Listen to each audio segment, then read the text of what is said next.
बच्चों कैसे हो आप लोग। आई होप अच्छे होंगे। बच्चों लास्ट वीडियो में हम लोग पढ़ चुके हैं कि संधारित्र क्या है, ठीक है, और इसका हमने किया था प्रैक्टिकल। ठीक है बच्चों, आज हम पढ़ेंगे कि इसका सिद्धांत क्या है, ये किस आधार पे कार्य करने वाला है। ठीक है, तो देखो बच्चों शुरू करते हैं। फिर बच्चों मैंने देखो पहले ही लिख दिया है परिभाषा को, लेकिन अभी आपको पहले ये नहीं समझना है। आपको मैं पहले बातें बताऊंगा कुछ विथ डायग्राम, पहले आपको वो चीज़ समझनी है। जैसी वो चीज़ आप समझ जाओगे तो ये आपको अपने आप ही आ जाएगा। ठीक है, ध्यान देगा। अब देखिए बच्चों, मान लो हमारे पास शुरू में एक चालक प्लेट है। एक क्या है, चालक प्लेट ए। इसको हमने आवेश दिया, इसको हमने चार्ज कर दिया। तो जो चार्ज हमने किया, थोड़ा इसको बड़ा कर लेते हैं, ये लीजिए, ठीक है। हाँ, इसको हमने क्या किया, चार्ज किया, मतलब आवेशित किया। तो वह आवेश इसके पृष्ठ पर समान रूप से क्या हो जाएगा, वितरित हो जाएगा। पहली बात तो ये, ठीक है। अब देखिए इसके पास हम दूसरी चालक प्लेट लेके आएंगे। क्या लेके आएंगे, दूसरी चालक प्लेट। ठीक है, इससे पहले आप बच्चों से मान लो M2 को, आप ऐसा मान लो कि मेरे पास जो चालक प्लेट A है उस पर जो भी आवेश है वो कितना है, Q है, और जो उस पर शुरू में जो विभव वो कितना है, V है। अब हम लेके आएंगे इसके पास में क्या, दूसरी चालक प्लेट। इसको मान लीजिए मेरे पास ये प्लेट कौन सी है, B है। ठीक है, तो बच्चों आप पढ़ चुके हो प्रेरण विधि द्वारा आवेशण, प्रेरण विधि द्वारा आवेशण। ठीक है, अगर आपको याद है तो अच्छी बात है, नहीं याद है तो फिर मैं आपको बताना चाहूँगा। हमारे पास उसमें क्या था, एक कुचालक स्टैंड था, एक मेरे पास धात्विक क्या थी, प्लेट थी, और उसके पास में एकदम पास में बिना संपर्क में लाए हम क्या लेके आए थे, एक गिलास की छड़ लेके आए थे जो क्या थी, धनावेशित थी। ठीक है, तो देखिए हमने क्या पढ़ा था, धनावेशित प्लेट को लाने से इसके पास में ऋणावेश क्या हो जाएगा, प्रेरित हो जाएगा, और ऋणावेश के इस तरफ होने से इस तरफ क्या हो जाएगा, धनावेश का हो जाएगा, प्रेरित हो जाएगा। साम्यावस्था के अंतर्गत कि अगर एक तरफ ऋणावेश है तो दूसरी तरफ क्या हो जाएगा, धनावेश हो जाएगा। तो बच्चों देखो ठीक ऐसा ही यहाँ पे होने वाला है। इस प्लेट बी को हम जब पास में लेके आएंगे तो जो पॉजिटिव चार्ज है इसके वजह से यहाँ पे क्या होगा, नेगेटिव चार्ज, ऋणावेश क्या होगा, प्रेरित होगा।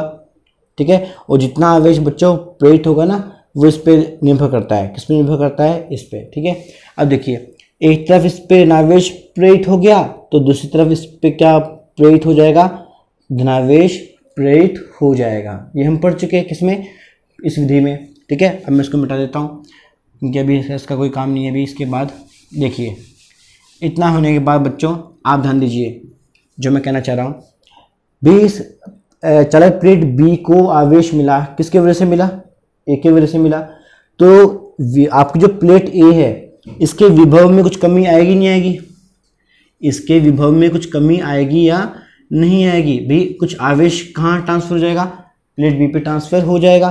तो ये जो बच्चों कमी होती है किस पे, प्लेट ए पर, उसको हम दिखाते हैं कि ये आवेश यहाँ से क्या हमने क्या कर दिया, हटा दिया, और उन्हीं कहाँ शो कर दिया, यहाँ पे शो कर दिया।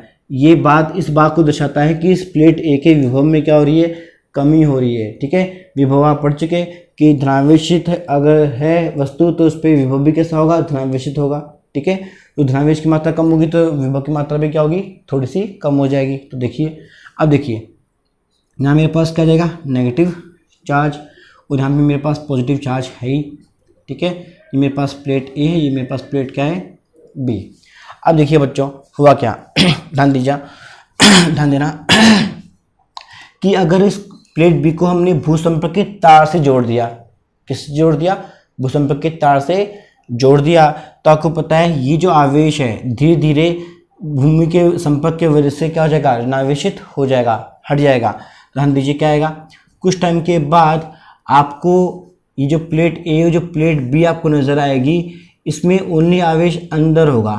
कहाँ होगा, अंदर। ठीक है, माइनस माइनस माइनस और माइनस, भाव वाला आवेश क्या हो चुका होगा, जा चुका होगा भूमि के अंदर। ठीक है, अब देखिए तो आप देखो आवेश उन्हीं प्रेरित कहाँ पे है, अंदरूनी पृष्ठ पे है, जहाँ विद्युत क्षेत्र की तीव्रता क्या हो जाएगी, उत्पन्न हो जाएगी, जिसकी दिशा कैसे होगी, ए से बी की ओर होगी।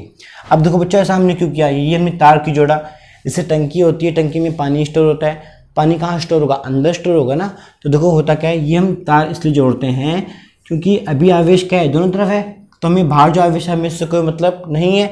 तो इसको हम क्या करते हैं, न्यूट्रलाइज कर देते हैं, उदासीन कर देते हैं, किससे, भूसंपर्कित तार से। ठीक है, ध्यान रहेगा।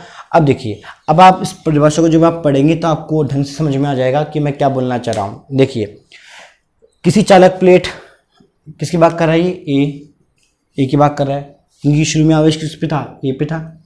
ए के विभव को कम करके, विभव देखिए कम हो रहा नहीं हो रहा, भाई आवेश हुआ नहीं हुआ, ट्रांसफर हुआ।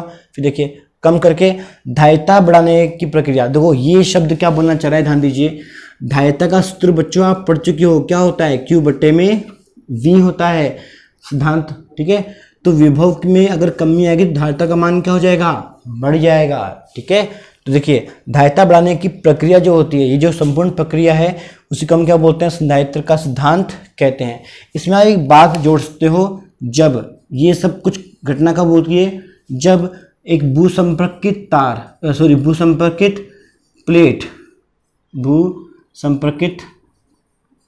प्लेट को उस चालक के पास लाया जाए। इस बात को लिखने से क्या होगा, आपका जो पूरा डेफिनेशन है, वो पूरी परिभाषा क्या है, फुलफिल हो जाएगी, संपूर्ण हो जाएगी। जब भूसंपर्कित प्लेट को उस चालक के पास लाया जाए। देखो ऐसा हमने क्यों बोला, लाया जाए, भाई इस प्लेट ए के विभव में कमी कब होगी, जब हम दूसरी प्लेट लेके आएंगे बी, इसके पास में लेके आएंगे तभी तो होगा। ठीक है, तो बच्चों वो चीज़ है। अब देखो इसको आप कैसे समझोगे, दोबारा देखो एक बार कि हमारे पास मेटल प्लेट ए थी जिसको हमने चार्ज दिया, क्यों, इस पर कितना विभव है, वी। इसके पास हम क्या लेके आए, एक भूसंपर्कित धातु लेके आए। ठीक है, यहाँ नहीं है, पर मान लीजिए डायरेक्ट हम कौन सा हमने क्या किया, डायरेक्ट हमने तार जोड़ दिया, तो धीरे धीरे क्या होगा, विभव के मान में कमी हो जाएगी और आवेश यहाँ से वहाँ क्या हो जाएगा, ट्रांसफर हो जाएगा। ठीक है, प्रेरित हो जाएगा, ट्रांसफर का मतलब प्रेरित हो जाएगा। ठीक है, तो देखिए आवेश कहाँ है, दोनों प्लेटों के मध्य भाग में स्थित है।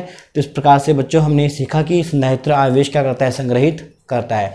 इसमें बच्चों एक बात हमेशा लाइफ में ध्यान रखना कि जितना आवेश यहाँ होता है इस प्लेट ए पर, उतना आवेश कहाँ होता है, प्लेट बी पर होता है। जैसे अगर आपने यहाँ पे एग्जाम में बनाए 4+, तो मतलब आपने क्या बनाया है, 4 आवेश धनावेश, तो यहाँ पे 4 क्या बनाओगे, ऋणावेश बनाओगे। यहाँ पे हमेशा लिखते हैं हम प्लस का सिग्मा, और यहाँ हमेशा क्या लिखते हैं, माइनस का सिग्मा। ठीक है, सिग्मा का मतलब पृष्ठीय आवेश घनत्व, जो आप पढ़ चुके हो पहले। ठीक है, तो बच्चों आज हमने सीखा संधारित्र का सिद्धांत। ठीक है बच्चों, नेक्स्ट वीडियो में हम ये सीखेंगे कि जो दोनों जो प्लेटें होती हैं ए और बी, ठीक है, इनका जो क्षेत्रफल होता है ए, क्षेत्रफल जो होता है क्या, ए, वो, और जो उनके मध्य जो दूरी होती है डी, उस पर निर्भर कैसे करता है, कौन, धारिता। हमें ये चेक करना है, मतलब फंक्शन किसका, ए और डी का। हम ये पढ़ेंगे नेक्स्ट वीडियो के अंदर कि अगर प्लेटों का आकार बढ़ाएं या कम करें, या फिर इनके मध्य दूरी को हम क्या करें, कम करें या बढ़ाएं, तो धारिता पे क्या प्रभाव पड़ने वाला है। ठीक है बच्चों, तो मिलते हैं नेक्स्ट वीडियो में। ठीक है।